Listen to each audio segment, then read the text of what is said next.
Hello and welcome to Sips and Substance, where we distill politics down to its essence. I'm Justin. We have Jonathan over here. Well, And this week we're going to talk about the Shutdown Showdown, where the House, passed their continuing resolution, then the Democrats were going to, stop this and fight. And then, as of this recording, they did not stop it at all. they folded like a cheap suit. Exactly. Now, before we do that, because we're going to need a beer for this one, I want to celebrate St. Patrick's Day and get an Irish beer, specifically a stout. I'm a big fan of stouts. Alas, Trump's tariffs have made that too expensive, so I got a stout from Trader Joe's, and it's pretty good. Lots of coffee notes, and it has a really rich flavor, and that's exactly what you want in an oatmeal stout. Very smooth. Yep. And so I'm not stomping on Justin this week. I'm letting him be the beer person. We'll point out that Trader Joe's beer apparently is brewed by Gordon Biersch, which they make some decent beers. I'm generally more of a fan of buy something local if you can. And everybody ought to be able to find that beer if they want that stout. But there's going to be good stouts at your local brewery as well. There's lots of good stuff out there. In terms of stout, it is a good time the season for it. Never been a huge fan of Guinness. I actually find it a little thin in terms of stouts. Some of the American microbrew stouts are going to be a little bit more flavorful and have body and all these coffee flavors like you're talking about. So before we get into the political analysis, Jonathan and I wanted to talk about the recent events regarding a former student at Columbia who was arrested and detained by ICE. Want to give some background, Jonathan? Yeah, sure. And so I think it's important. It makes the case even more strong and convincing to note that both of us are very much opposed to Hamas. We thought the attack on Israel, both of us, was ridiculous, outrageous, something that that the United States needs to back Israel with. Whether or not that's gone too far is another story, but that's not the point, right? We are directly opposed to terrorists and Hamas specifically. And Justin is even more, probably even more animated about it than I am, and I'm plenty animated about it. As I think it's just horrible. But true to form, the Trump administration has managed to completely turn that on its head by arresting a student protester and having ICE arrest them. Now, as we probably all know, ICE is the immigration enforcement people. And you'd think, oh, he must be here illegally. He must have overstayed his visa. Nope. He's not even on a visa. He has a green card. He is a legal U.S. resident. He's married. His wife is pregnant, right? He's a U.S. citizen. His wife is U.S. citizen. Yes, his wife is a U.S. citizen. He is a legal U.S. resident with a green card. Doesn't matter. They arrested. Trump had the immigration enforcement arrest him. They sent him. I think he's in Mississippi now or something. Louisiana, last I checked. Definitely in the South. Somewhere in the deep South. And they're taking away his green card and they're planning to deport him, right? And again, you might think, well, maybe he's a Hamas member and they figured this out, in which case, fair enough, send the guy back. We don't need Hamas members here. But no, they just don't like that he protested against Colombia's policies, and they wanted he protested Colombia, and he was very prominent member of the Palestinian protests, pro-Palestinian protests that were going on in Colombia.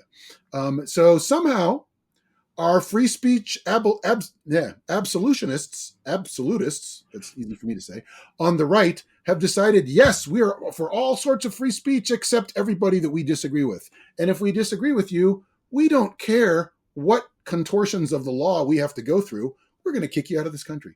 We are kicking somebody out of the country because he said nasty things, right? Allegedly nasty things, right? Nasty things that some people think are nasty. Other people don't. Doesn't matter. Because of what he said, the old heave-ho. Yeah. What's really remarkable about this is that when ICE went to arrest him, they were shocked that he had a green card. So not only was this malicious, but they're just incompetent. This is a pattern in the Trump administration. Sure, the average officer in the field, they're not used to arresting people that are legal residents of the United States. I'm sure every one of them was expecting him to be on some sort of visa that he overstayed or something. Because these people, the rank and file of ICE, while if they're like the Border Patrol, they probably voted overwhelmingly for Trump, they're not going to be the kind of ideological MAGA types that Trump has running his bureaucracy. These are just normal guys out there doing their job. Yeah. So, we might need to wait for a little bit more evidence to come out, because they're going to have to make the argument that, oh, he coordinated with Hamas in order to do these protests, or he was paid by a terrorist organization if he did something criminal. But they're clearly making it up as they go. And apparently the Secretary of State has the power to deport people who have an adverse effect on American foreign policy. That is the argument. And to me, that just gives the game away, right? Well, I mean, I think beyond that, right? I don't think we really need to wait around for any more evidence, because if they had any criminal evidence against him, they would have charged him criminally. They did not. This is completely a civil proceeding. If they come up with saying, "Oh, and by the way, he's criminal," they will be making that up. I would be astounded if they weren't making it up. But I don't even think they're going to do that. I think they're just saying we have the right to do this, and we're going to do it. It remains to be seen if they'll be stopped. I hope they are. I mean, just the idea that we can deport people who are here legally because we don't like what they have to say is just, it ought to be chilling to everybody, right? Republicans shouldn't be for this any more than Democrats shouldn't be for this, because Republicans won't always be in power. If there's any sort of justice in the world, the Trumps will eventually go away, right? And Democrats could do the same thing. I hope they wouldn't, right? But there's nothing stopping the next guy from doing it to you. So the idea of making this a precedent in this country is just horrible. I'm hoping that the Supreme Court will have a little bit of nerve and say, no, the First Amendment stands. Because these people, a number of the very right justices, are very strong about how they are free speech absolutists. So let's hope it's... Yeah, let's hope so. And I don't even think we need to go into this tit for tat analysis about who's in power and who's not, right? This is America. We are unique in that our First Amendment is effectively absolute. I'm sure a lot of people are familiar with the Stokey case, where you had a bunch of neo-Nazis march, basically have a parade, a protest, in a community full of Holocaust survivors. It's really easy to protect speech that you agree with. We need free speech protections to protect the speech that we don't agree with. Otherwise, you might as well move to China or something like that, right? Yeah. Largely, I'm going to agree with you. I'm not quite as gung-ho on free speech for the Nazis, but that's a whole other issue. We could talk about that at a long time. We could have a long discussion on that. But at the abstract, yes, whoever people want to be, they should be able to say whatever they want. Right? It does gall me that Nazis have free speech, but by and large, it's better that they have free speech than say this guy doesn't. It's supporting our Constitution and our rights when you say, you know what, I don't like this guy. He can say whatever he wants. That's his right to say it. Right. I mean, whatever happened to the saying, I disagree with what you say, but I will defend to the death your right to say it. We've heard that saying or something to that effect since we were like age 6. So it really is scary that we're in a state where a lot of people in this country don't value it, or they come up with excuses like, oh, well, it only applies to U.S. citizens. This isn't really about speech. This is about immigration status. It's like, no, we can see what's going on. They're making up rationalizations after the fact to have a chilling effect on speech. Yep. And it just exposes them as being full of crap from the start. Yep. We're doing all this for free speech. I mean, another good example. I think I sent you a little blurb about it today, that Mark Zuckerberg, Mr. Free Speech, who's gotten rid of his fact checking because it's all going to be about free speech now, is in fact suing a woman who wrote a book about him that said nasty things. It's like, free speech, unless it's something that you don't like, which is exactly what we're seeing from the Trump administration. It's what we've always seen from Elon Musk. So it's no surprise we're seeing more of that where he's involved too. It's just the people that claim they're free speech absolute, that are in favor of free speech all the time, right, are generally the people that have loudest about it anyway, have been lying through their teeth to us, and they're being exposed right now. Yeah. So there are some organizations that are actually really, really good on free speech issues. FIRE is one of them. ACLU used to be, but hopefully they go back to their roots there. But yeah, in America, we should be free speech absolutists. All right. Well, that brings us to I guess what we'll charitably call the mess that is the continuing resolution. And if you haven't been following along, we go through this every so often where the government is running out of money and we need to pass something to keep the government running. Usually it's the Republicans that are up in arms and threatening to shut down the government when they're in the minority. When they're in the majority, they have no problem funding the government generally. But this time it's the Democrats that were saying, hold on, wait a second. And before we delve into that really deeply, Justin, why don't you fill people in on sort of the background that they might need to have to understand what's going on? Sure. So there's a little bit of jargon that everyone should be familiar with before we start discussing this. So I'm going to go through this really quickly. We have continuing resolution. You hear that phrase a lot, and that's just a temporary spending bill that allows the government to stay functioning until a budget is passed. Kind of like a paycheck loan. Exactly. The key thing is that it's for a set amount of time. Cloture, which is you need 60 votes to end a filibuster in the Senate. You will hear the term cloture vote all the time when it comes to this stuff.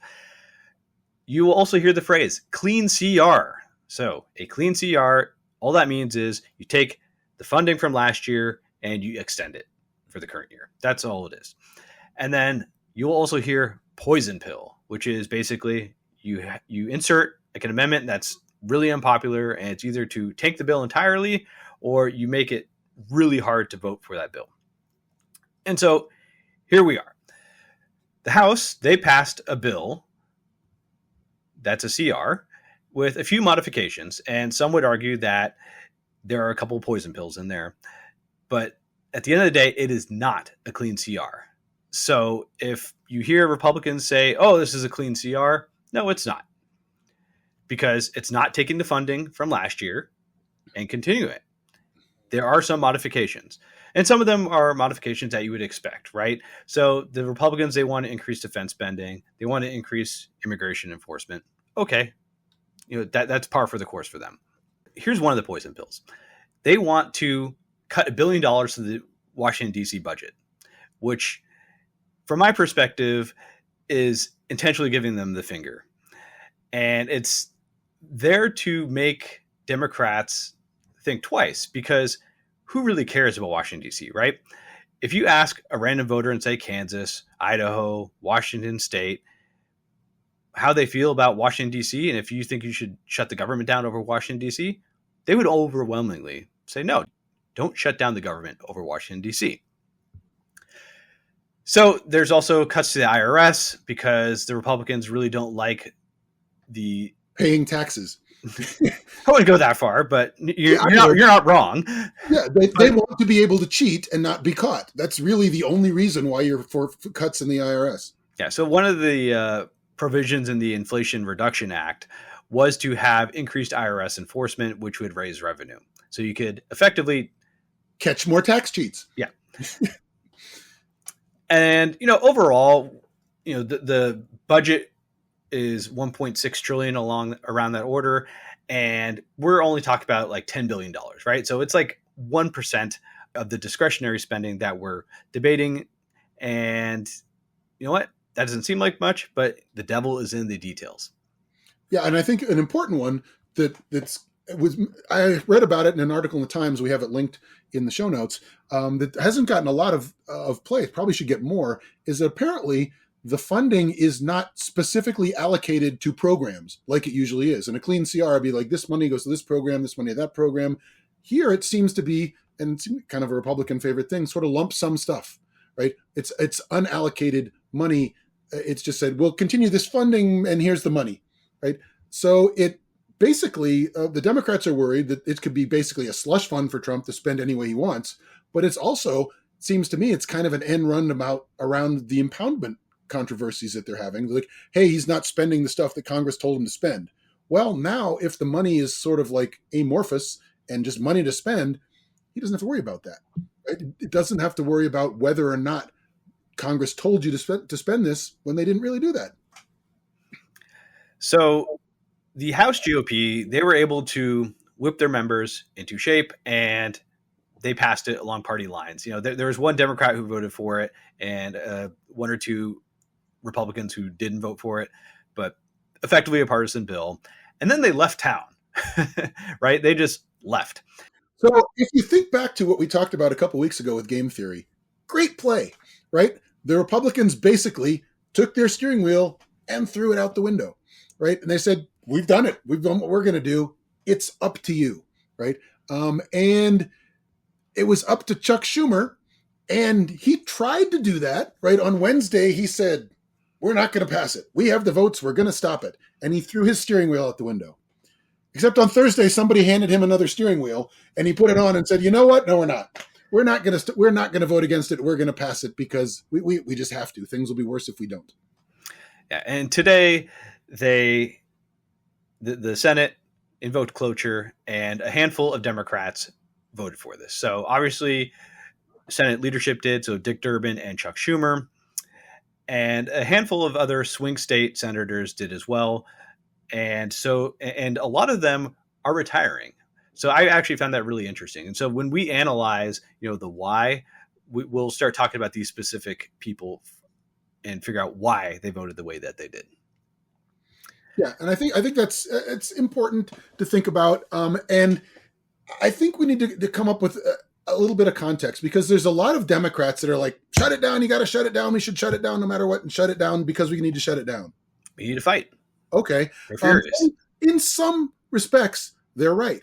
We've been talking about this for a while on our podcast here, that, you know what, the Democrats should get themselves in position to say we're going to shut it down, but have some sort of leverage and alternative or whatever. And that's where they went off the rails, right? If we think about their goals a little bit for both sides, I think we can make a little bit more sense of what's going on, right? So Republicans, they want the government to keep going because things are happening. What's happening is what they want to see, right? They're cutting stuff. They want to be able to get their tax cut bill in. They want to be able to keep things going on this trajectory. And most importantly, they're in charge. They control it all. Exactly. And they want to be able to tell us, if the government does shut down, well, see, look what the Democrats are doing to you, right? That's the strategy, the play behind, hey, we've passed our bill, we're leaving town, right? That's what they're trying to do. Democrats, on the other hand, want to try to blame Republicans because, well, you know what? They actually are in charge. They have a majority in both houses. They have the presidency, and there you go. But again, the Republicans had a pretty smart play in saying, "Hey, we've done our job. Now it's up to you." Yeah, and I think if you look at the Democratic goals, right, there's a lot of rage at what's been happening with Doge and what Trump has been doing specifically with the lawlessness, right? And so you and I have been saying that this is one of the few opportunities where the Democrats have leverage and they should use it, because they aren't going to have many other opportunities being in the minority. Yep. Except they did exactly the wrong thing by not really coming up with a goal, right? We'll get to that in a minute. But yeah, they needed to have some sort of goal that they could fight for. I can't identify that right now. Can you? No, not really. I mean, so obviously they're angry at Doge, right? Yep. But you can't really change the law effectively, because what Doge is doing in a lot of ways is already lawless. The courts are putting temporary restraining orders and preliminary injunctions all over the place because what Doge is doing is wrong. What do you want the Democrats to do? Make things doubly illegal? That doesn't make sense, right? And so you have to know the cards that you're holding, right? Mm-hmm. And, shutting down the government, it's a pretty bold move for a party that actually cares about government workers, right? And so you have to understand that if you're upset about Doge cutting government workers, and then you say, well, let's put everyone on furlough, that really hurts your message. Mm-hmm. So that also has to be taken into consideration here. Yeah, and I think, when you look at what actually happened, and since the Democrats caved, right, I think there is something to be said for what they had to do at the last moment.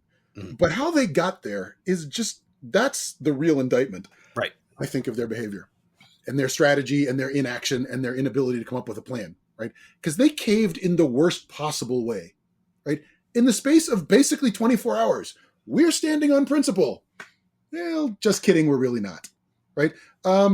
that, I know we disagree over that it could be worse, and if you let things shut down, and if you cave later, like okay, maybe, but if you're not going to, if they're caving in terms of not having a shutdown, tell them we're not having a shutdown. We think it's bad. We're not going to do it.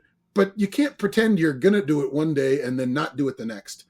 It's in a world in which we have the United States right now, where one of the allures of Donald Trump is that he's combative and he's fighting for you, and he's doing things for Americans. To be the people that don't fight is not a good look. Right. So yeah, I mean, I would argue that it's not the worst, possible way of doing things, but it's up there, right? I actually think that Schumer, as a leader, he could be up for a no confidence vote. It was that bad. He should be. You can't have most of your caucus, a majority of your caucus, people who are in swing states. I'm talking Alyssa Slotkin, Ruben Gallego, Mark Kelly, Jackie Rosen, right? A lot of these people are going to have a tough reelection at some point, and they took a really tough vote. And Schumer effectively threw them under the bus. Yeah, and people, they seem to be mad as hell at him, right? A lot of them are really angry with him, and if you go dig a little deeper into like what he's saying, his rationale that he gave is just laughable.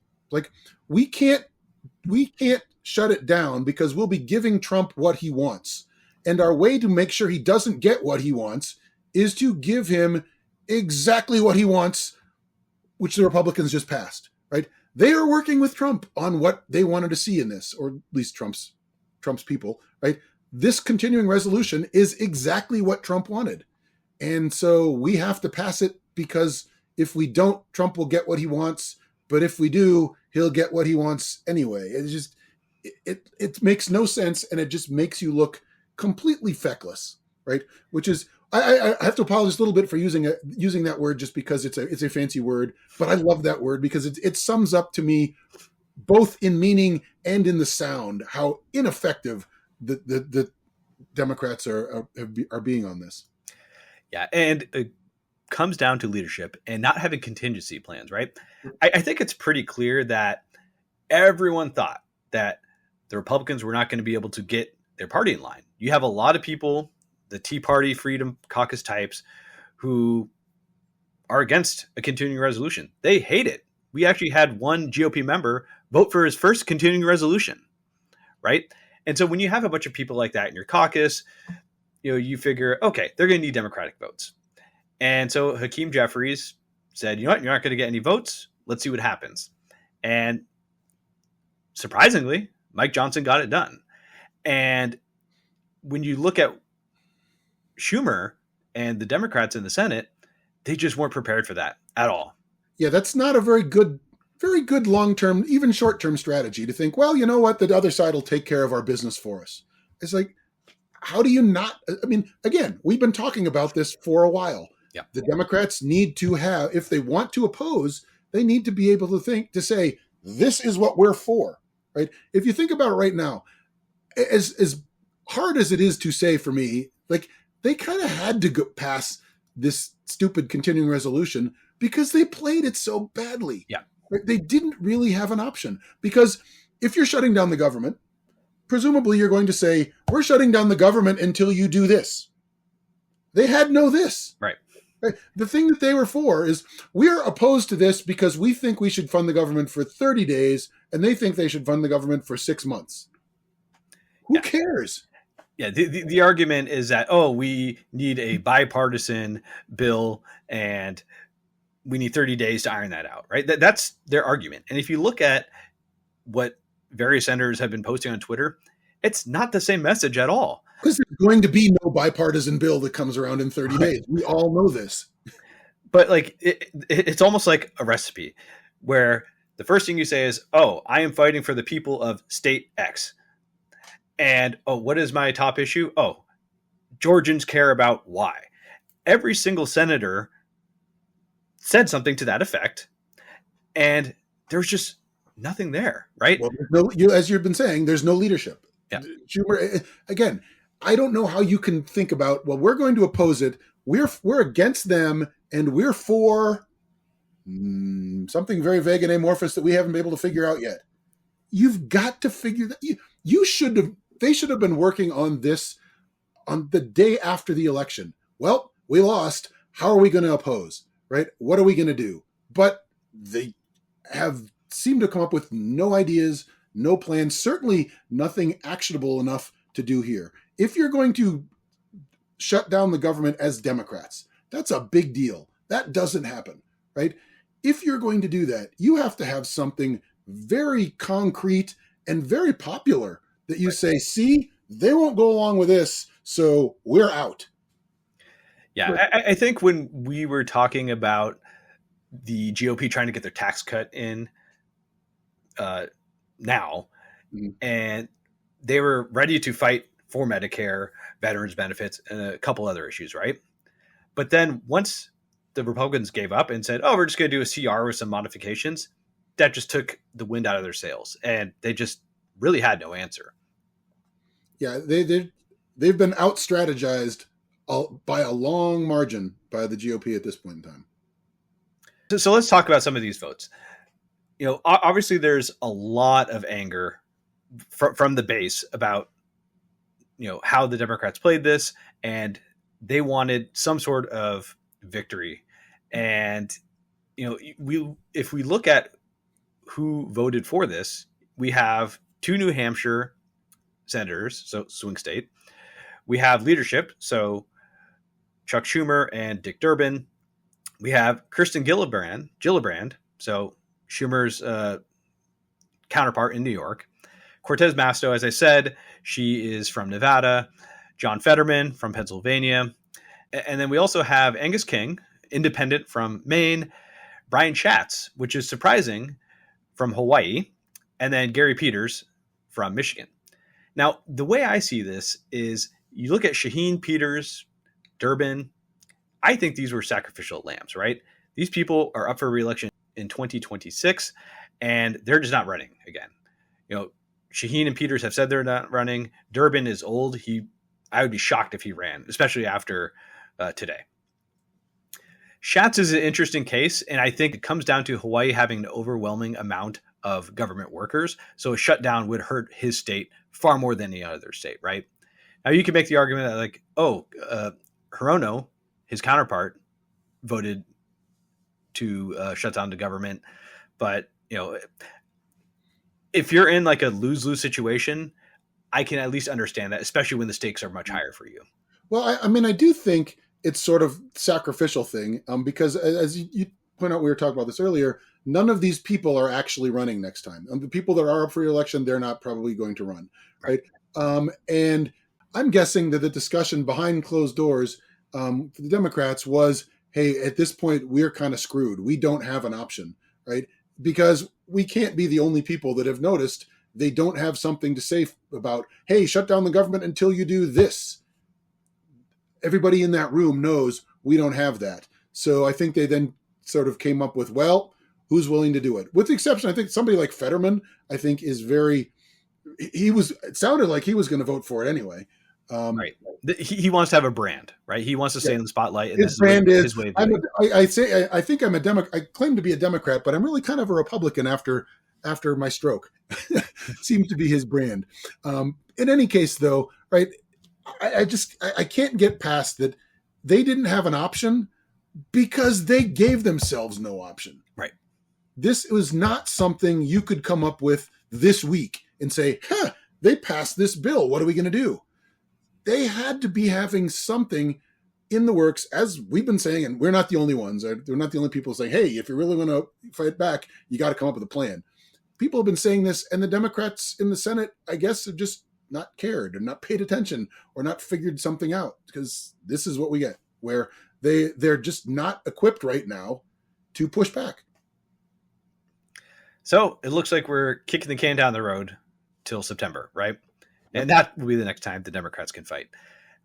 You know, I think the silver lining here is by the end of this weekend, the news cycles are going to change and the focus is still going to be on Trump, right?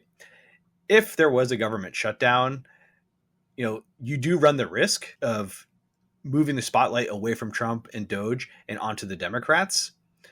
But at the same time, it's still such a horrible look. I do agree that given that the cards that they have right now and the situation that they put themselves in, this is about as good as it gets. It's better to fold now when your hand is shit as opposed to, keep raising the bets You and don't need to go all folding in anyway. even fold. Yes. So one thing I think in terms of what can you do now as Democrats that we should think about too is there's going to be a debt ceiling thing that comes along, Right. right? That'll probably happen before we run out of money again, right? That's supposed to happen sometime in the summer, Yeah. based on what I've read. So the Democrats need to decide if the Republicans give them a chance, right? Do they get to play a part? Right now, Republicans think they'll be able to push. They're going to try to push it through with reconciliation, where they only need 50 votes, and the Democrats won't have a say at all, right? Which again probably made it a little bit more important to make a stand here, but that ship has sailed, as they like to say. So, if you are going to make a stand against raising the debt ceiling, figure out now Yeah. why. Now. Now, not tomorrow, not 5 minutes from now, right now. Why are you going to oppose the debt ceiling? What do you need to get out of it for you to support increasing the debt ceiling? Because stopping the debt ceiling from increasing is pretty big news. The United States has never defaulted before. If you're willing to go that far, right, say so now and what you're fighting for. And if you're not, say so. This would be ridiculous. We're not going to go that far. We're not going to default the country and ruin our financial system for the next 30 years because of this idiot, right? Say something, but don't wait until that week and say, look what's going on. Wonder what we're going to do now. Because we'll be right back here where the Republicans will get their way and the Democrats will make themselves look stupider and weaker than they had to. Yeah. And most importantly, talk to your constituents if you're a Democrat, right? There is a lot of anger, and you run the risk of being primaried in either 2026 or 2028 if you don't explain your strategy. You have to be transparent here. Otherwise, you're done. Yeah, because you won't be able to answer the question, well, if we send you back, what are you going to do? Because right now, what are you doing is, well, we're not doing much. We're kind of getting steamrolled. And that doesn't win you a lot of elections. I think, to conclude here, I understand the frustration that Democrats have, right? They feel like they have to do something. There's been a blitzkrieg on everything that they stand for, right? And I think you just have to look at what's effective. So what that means is you look at special elections, right? Forget about national politics for a second.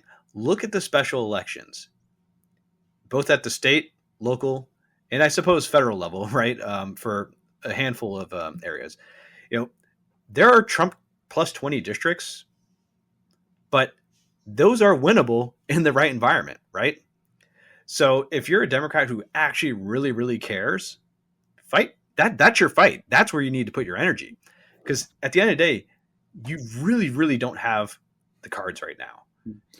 Well, I think it's. I mean, you make a good point about what they can do, but I think that there's actually something to be said for fighting a losing battle right now. You're going to lose.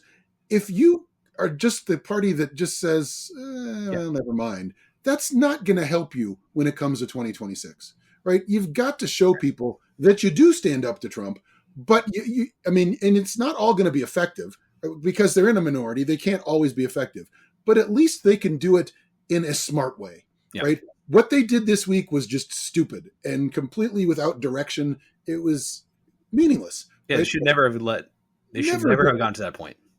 You need to be able to show people that, yes, there is an option. Here is the other option. They're going to beat us right now because they have the numbers. But if we get back, this is what we'll do. And right now, what we'll do isn't going to be very inspiring. And as you said, you're not going to get votes in 2026. I mean, you might get some votes, and you'll probably win a lot of elections, but you could get far more if you actually outline what you're going to do and what your plan is.